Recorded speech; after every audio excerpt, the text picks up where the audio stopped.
mengganggu waktunya sebentar. Perkenalkan, nama saya Delvina Susati. Saya calon guru penggerak angkatan 5 dari SD Negeri 1 Kebanan dari Kabupaten Blora. Di sini saya ingin meminta waktunya Ibu sebentar. Aku ingin mewawancarai. Apakah bisa, Ibu? Ya, alhamdulillah bisa.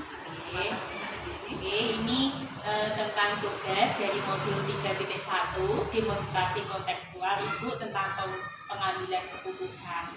Nah, di sini saya ingin meminta praktik baik dari Ibu bagaimana caranya untuk pengambilan keputusan atas kasus-kasus yang telah terjadi selama di sekolah, selama Ibu mengemban tugas sebagai kepala sekolah.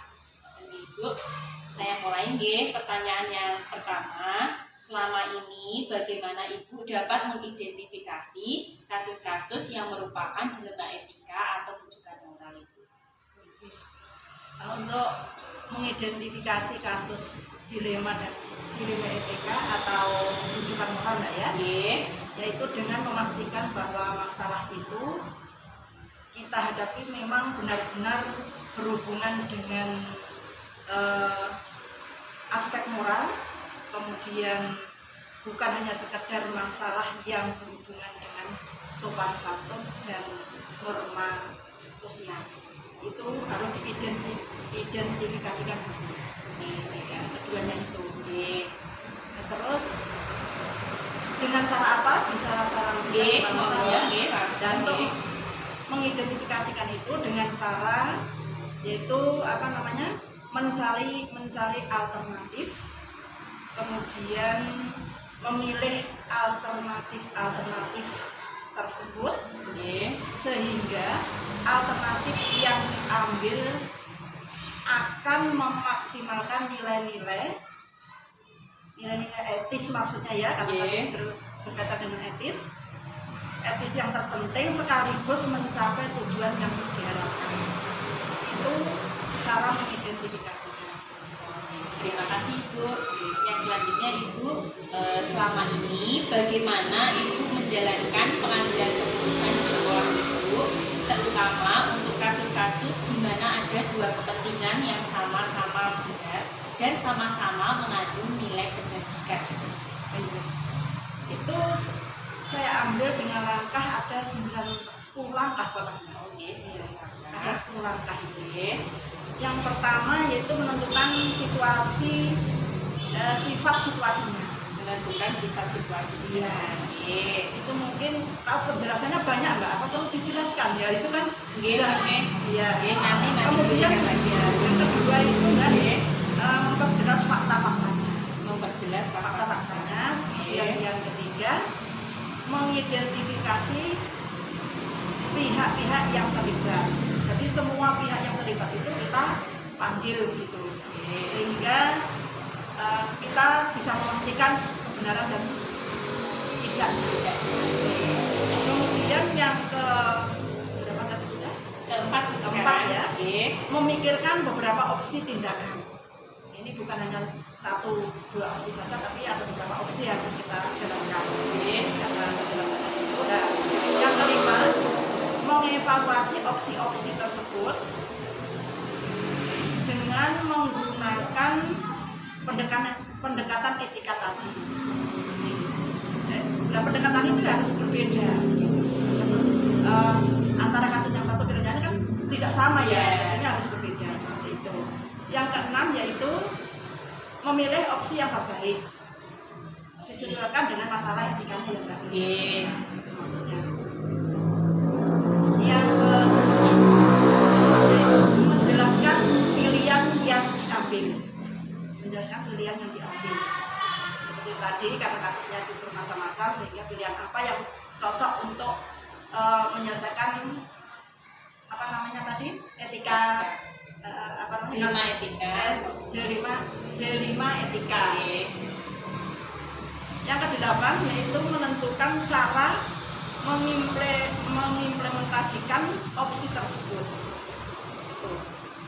Nah, yang kesembilan itu kami mengambil dengan tindakan yang cermat, artinya harus seteliti mungkin, Mbak. Karena kalau kita tidak teliti bisa menimbulkan masalah ya. Misalnya itu saya ambil dari sumber yang satu berbeda dengan yang lain gitu ya. Ini harus dipastikan mana kebenarannya, bukan hanya dari 1-2 orang saja, tapi harus banyak yang harus kita minta sumber ya. Yang terakhir itu mungkin ya, melakukan refleksi dan pembelajaran. Inilah langkah-langkah yang harus kita lakukan ketika mengambil keputusan dilema etika. Ibu, terima kasih.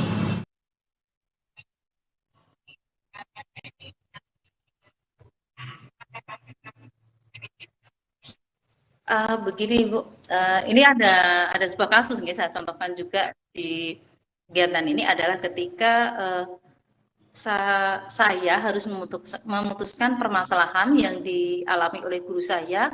Dia memiliki seorang siswa yang sangat bagus dalam hal non akademis, tetapi akademiknya itu bertolak belakang dengan nilai non akademiknya tadi. Lah di sini guru tersebut memiliki dilema Ibu. Beliaunya kesulitan untuk mencahkan apakah si siswa ini bisa naik kelas atau tidak. Kemudian beliau bermasalah kepada saya, bagaimana masalah ini bisa saya selesaikan begitu. Nah, ketika bersama dengan saya inilah Bu, kemudian saya menelaah peristiwa itu sesuai dengan alurnya, mulai dari mengenali permasalahan yang terlihat bagaimana, yang terlibat itu siapa saja, bagaimana pertimbangannya jika keputusan nanti ini anak itu dinaikkan itu apa akibatnya, siapa yang terimbas, kemudian jika anak ini tidak dinaikkan bagaimana akibatnya, yang terimbas itu siapa saja, pengaruhnya terhadap rekan-rekan itu bagaimana, ya. Berdasarkan kejadian Ibu, menurut saya yang paling efektif dalam pemecahan masalah adalah kita harus melihat sebuah masalah itu secara subjektif. Yang kedua, kita juga harus meminta pertimbangan orang lain, Bu, karena tidak mungkin kita menyelesaikan masalah kita sendiri, Bu, tanpa masukan dari orang lain. Kemudian yang ketiga, kita itu harus memang betul-betul melaksanakan demokrasi secara nyata di sini. Artinya dalam memecahkan masalah itu kita harus betul-betul melakukan demokrasi di sekolah kita itu. Bagaimana tanggapan rekan, bagaimana tanggapan orang tua, bagaimana tanggapan kita sebagai kepala sekolahnya juga. Kemudian kita rangkum, kita analisa mana pilihan yang terbaik untuk kita putuskan. Begitu Ibu. Iya. Iya. Iya.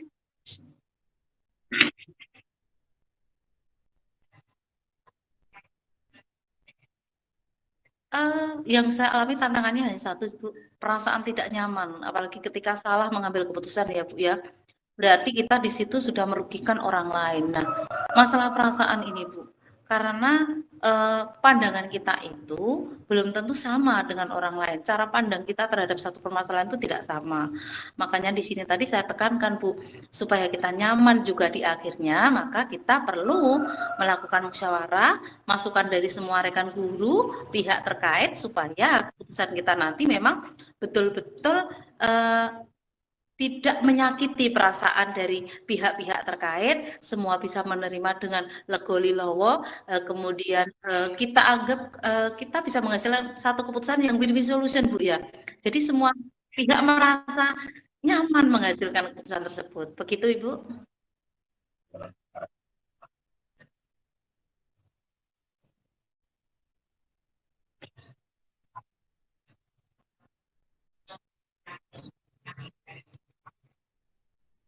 Oh, iya.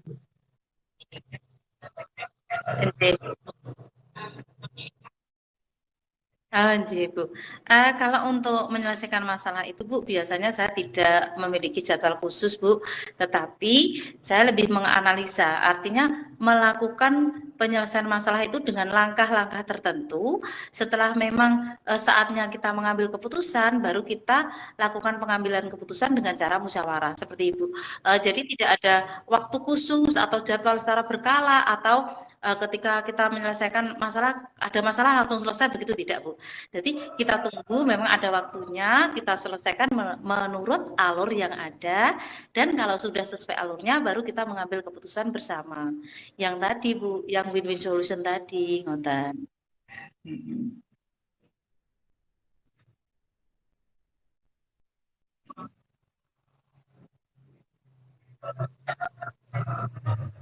Tentunya Ibu. Saya kalau mengambil keputusan itu mestinya karena takut subjektif nggih, artinya gini, ketika kita merasa senang dengan seseorang, kita itu mengambil keputusan yang menguntungkan. Ketika kita tidak senang dengan seseorang, kita mengambilkan keputusan yang merugikan seseorang. Nah, di sini perlu sosok penengah, Bu. Artinya gini, kita perlu mendapat masukan dari orang lain yang sifatnya lebih objektif menilai kita dari sisi netralitas gitu. Itu memang perlu, sangat penting bagi saya, menurut saya itu.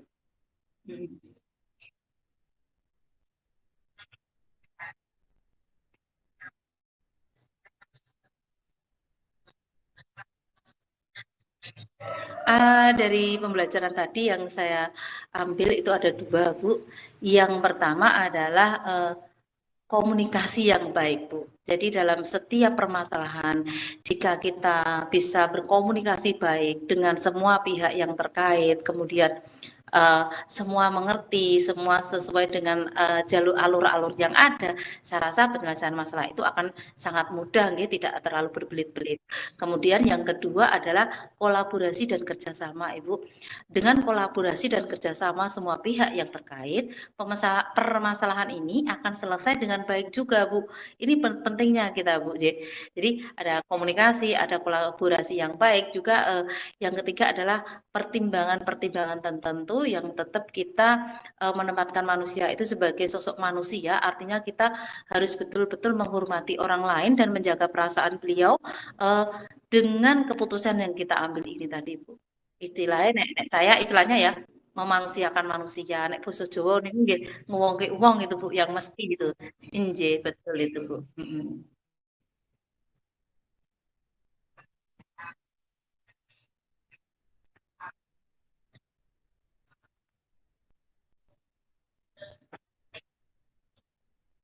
Nggih.